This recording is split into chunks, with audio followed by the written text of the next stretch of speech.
IKN mangkrak. Proyek megah Jokowi terbengkalai, Prabowo bertindak. Sejak awal pembangunannya, Ibu Kota Nusantara, IKN, telah menjadi perbincangan hangat. Namun, kini proyek ambisius ini justru dihadapkan pada kenyataan pahit, mangkrak. Apa yang sebenarnya terjadi? Mengapa pembangunan yang digadang-gadang akan menjadi simbol kemajuan Indonesia justru tampak kehilangan arah? Mari kita kupas tuntas fakta-faktanya. Sejak pertama kali diumumkan oleh Presiden Joko Widodo, Jokowi, proyek pemindahan ibu kota ke Kalimantan Timur telah menuai pro dan kontra. Diharapkan menjadi pusat pemerintahan baru yang modern dan berkelanjutan, kini realitas di lapangan jauh dari ekspektasi. Banyak pengamat, termasuk Rocky Gerung, secara terang-terangan menyebut bahwa IKN telah mangkrak. Menurut Rocky, pembangunan ini tidak memiliki dampak signifikan terhadap pertumbuhan ekonomi, pariwisata, maupun investasi asing. Justru, proyek ini dinilai lebih banyak menimbulkan kerusakan lingkungan dan ketidakpastian hukum yang membuat investor berpikir dua kali sebelum menanamkan modal. IKN sudah mangkrak. Sudah selesai. Mesti dihentikan. Rocky Gerung.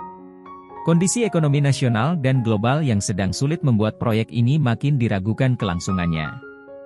Presiden Prabowo Subianto dikabarkan telah mengambil langkah tegas dengan memblokir anggaran IKN sebagai bagian dari kebijakan efisiensi.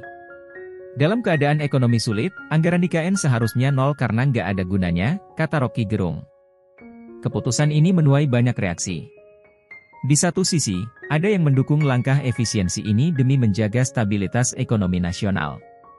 Namun, di sisi lain, banyak yang bertanya-tanya, apakah ini berarti proyek IKN benar-benar berakhir? Tak hanya soal anggaran, IKN juga menghadapi minimnya daya tarik bagi investor asing. Ketidakjelasan kebijakan dan regulasi membuat proyek ini tak mampu menarik minat modal dari luar negeri.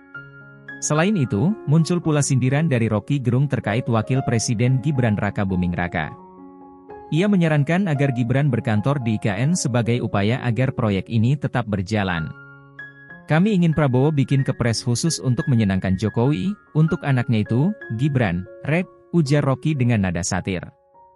Sejumlah pihak khawatir bahwa tanpa sokongan anggaran dan minat investor, IKN akan bernasib sama seperti proyek-proyek mangkrak lainnya, menjadi kota mati yang ditinggalkan sebelum sempat hidup. Kini, publik menanti langkah selanjutnya dari pemerintah. Apakah proyek ini akan benar-benar dihentikan, atau justru akan ada gebrakan baru yang mampu menyelamatkan IKN dari kehancuran? Hanya waktu yang bisa menjawab. Pantau terus perkembangan IKN. Jangan sampai ketinggalan update terbaru.